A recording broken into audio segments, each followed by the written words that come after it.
नमस्कार शेतकरी मित्रांनो, आता उन्हाळा चालू झालेला आहे. म्हणजेच 45 अंश सेल्सिअस टेम्परेचर वाढलेलं आहे.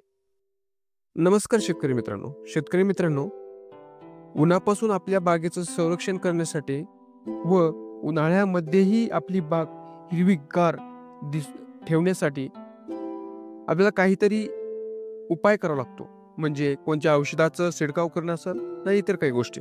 मग त्याचमध्येच आपल्याला सिलिकॉनचं एक फवारणी करायची. सिलिकॉन हे एक लिक्विडमध्येही भेटतं आपल्याला आणि पावडरमध्येही सिलिकॉन लिक्विड भेटतं. मग ते कसं वापरायचं आपण पाहूया.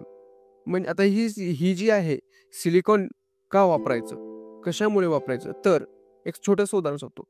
आता कसं आहे माहिती आहे का? उन्हाळ्यामध्ये जे आहे सूर्यप्रकाश जे पूर्ण जे आहे ते डायरेक्ट पिकावर पडतं. म्हणजे ड्रॅगन फ्रूटचं जे पान आहे त्यावरती पडतं आणि ते जर डायरेक्ट पानावर जर पडलं तर ते काय होतं पिवळसर पडतं आणि पिवळसर पडल्यानं त्याचं जे झाडाचं पान आहे ते वाळून जाणे बुरशी लागलेली होतं. अशा पद्धतीने पूर्ण झाडावरती ड्रॅगन फ्रूटच्या झाडावरती शिडकाव करून घ्यायचा आहे.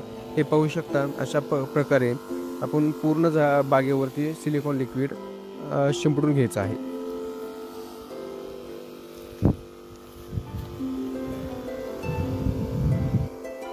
अशा पद्धतीने पूर्ण आपल्या बागेवरती सिलिकॉन शिडकून घ्यावं आणि ही माहिती कशी वाटली हे आम्हाला कमेंटमध्ये कळवावं. थँक्यू.